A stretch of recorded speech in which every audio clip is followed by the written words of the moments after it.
What's going on, guys, and welcome back to another episode of Career Mode. This is episode number 119, and today, guys, it is the World Cup. Yes, we are here finally. Russia 2018 with Chile, the side we are currently managing internationally. So yeah, we are into Russia 2018 with Chile. We qualified top of our group, and this is our group for the World Cup. We're in Group C. We've got Scotland, South Korea, and Italy. So yeah, it's an okay group, isn't it? I mean, to be honest, Italy are obviously going to be the favourites for this group, but Scotland and South Korea, you know, they could be difficult games for us. Maybe there'll be a little bit of hiccup for us, but other than that, I think it's an okay group, to be honest. And in this episode, it is all World Cup stuff, so if you're wondering when the first episode is going to be of the new season, that's going to be out later on tonight, so don't worry about sticking a load of likes on this video. There's no target for it, but if you do want to help the channel out, you can leave a like. But there will be another episode of Career Mode later on tonight, and I am thinking about doing another 6 episodes of Career Mode in 3 days, just like we did last weekend. So the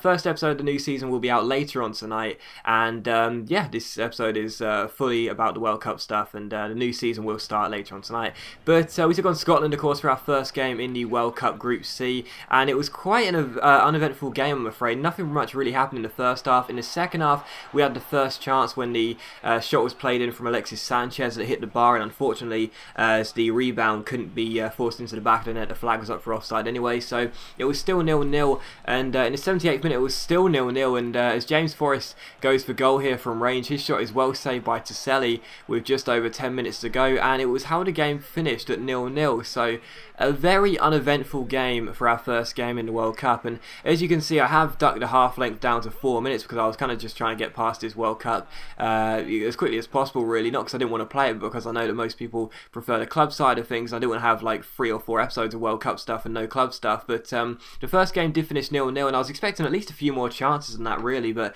nothing really happened, unfortunately. We had to take a 0-0 draw, which wasn't too bad, but when you consider the fact we had Italy our next game, we could have done with the 3 points straight away. So taking on Italy, who are obviously going to be the strongest side in this group, on the back of a 0-0 draw, it doesn't really give us much confidence. So we take on Italy, and they also had a couple of our Napoli players in this side as well. Agbono was starting at centre-back, De Sciglio was on the right-back, Insigne was also starting as a playmaker, so they actually had some pretty decent players in there, and Balotelli was also on the bench. He came on at half-time, so some decent players in that side, and of course a couple of Napoli players in there was nice to see, of course. And the first chance would come pretty much straight from the first couple of minutes. Sirigu's goal kick is won with us playing the ball out wide to Carrasco, and he finds Isla, who plays a wonderful ball over the top towards Vargas. Bonucci loses out, and it's a wonderful finish by Vargas as well. So there were 3 Napoli players in the side for Italy, 2 for Chile, and one of them got the goal, and it was Vargas who got it. He was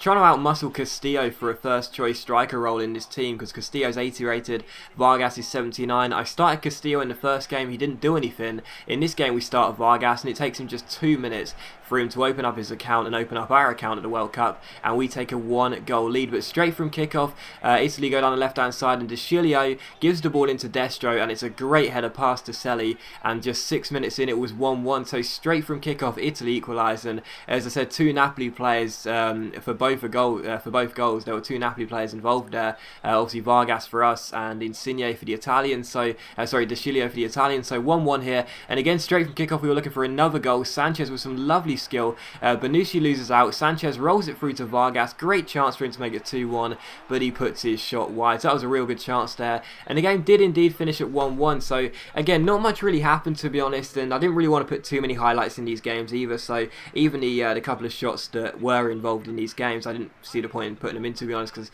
as I said, I thought it's better to just sort of make the games as quick as possible, and it did finish 1-1. Vargas and Destro with the goals. So yeah, it's another draw for us, unfortunately. Not exactly what we wanted, but against Italy, the strongest side in the group, I guess it wasn't too bad. But for our final game of the group stage, we took on South Korea, and Italy and Scotland had faced South Korea already in this group, and they had both beaten them. So I came into this game knowing that we had to win this game, of course, because we had 2 points, and Italy and Scotland, who were about to play each other, had 4, and Korea had 0. So as you see the group table right now, we had to win this game. During the game, and we're out basically. So we had to win, and hopefully we could leapfrog ourselves into a qualification spot as Italy and Scotland took each other on. But we take on South Korea, who feature Kim Shin Wook as their striker. Now, I'm sure anyone that was a fan of my career mode in FIFA 13 will tell you why he is a player to watch out for. So Kim Shin-wook started for South Korea, but the first chance will come to us in the 21st minute. Lovely pace from Carrasco down the right-hand side. He crosses the ball in towards Sanchez. It's headed up in the air, and Vidal wins the follow-up header, but it's a good save by the goalkeeper to keep the score at 0-0. So we almost take an early lead, but unfortunately still scoreless. But in the 29th minute, South Korea give the ball away as Gary Medel, the pit bull, chases down his man and intercepts the ball, chips it over the top, and Alexis Sanchez runs clear, and the number 9 blasts the ball past the goalkeeper to make it South Korea 0, Chile 1. So in a game where we had to win, we did have the lead just 30 minutes in. So good finish by Sanchez, nice little work from Gary Medel there, and it is 1-0 to us. In the 51st minute, another good chance here. This corner is towards Labrine, but his header goes over the bar, and it's still 1-0. And the final chance of the game would fall in the 77th minute. Medel finds Vidal, Vidal finds Castillo, Castillo gets past his man with a lovely turn, he runs clear, but with 89 finishing, I expected him to do a little bit better than that. Unfortunately, the goalkeeper saved it, and it was still 1-0, but it wouldn't matter because we would indeed hold on and get the 3 points we needed. So we do hold on, we do qualify for the next round, which is fantastic. Scotland miss out. We qualify in second with Italy in first, and South Korea get a wooden spoon with unfortunately 0 points. So clearly we managed them in FIFA 13.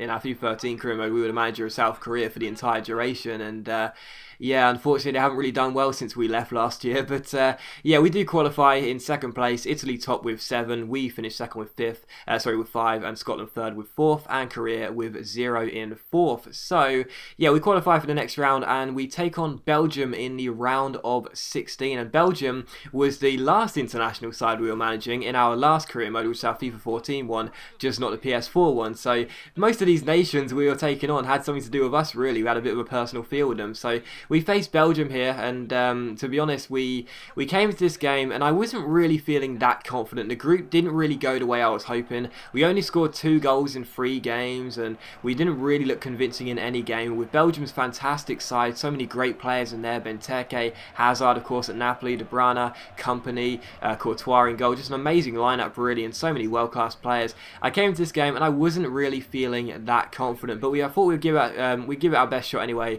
and hopefully we would be able to cause an upset. But in the first minute, the first chance would indeed come to the home side Belgium. It's Junior Melander, a Millwall player, who finds Nainggolan. His shot comes in, but thankfully for us, Toselli makes a really good save. So straight from kickoff, Belgium gave us some warning signs there, but thankfully the goalkeeper bailed us out, and it was still 0-0. In the 25th minute, a great chance here sees Bakali play the ball through towards the number 3, and at first, as you see the referee award a penalty here, I thought I made a great challenge and there was a bit of injustice going on here, because as the referee walks over to our man, I thought this was a really, really harsh penalty and a really harsh booking in the face of Toro there.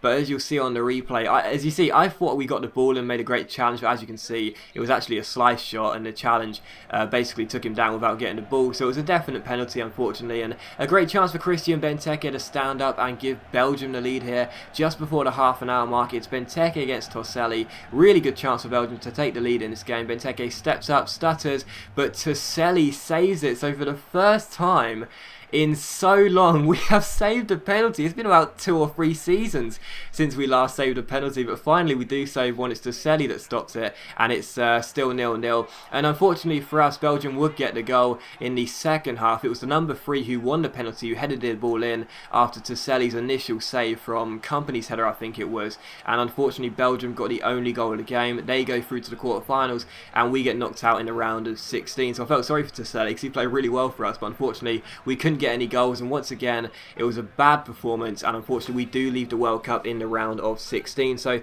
disappointed, yes, but not too surprised. Our side wasn't that strong, and unfortunately we do have a relatively early exit from the World Cup, but I guess I'm glad to get out of the group stage. At least that was better than nothing, I suppose.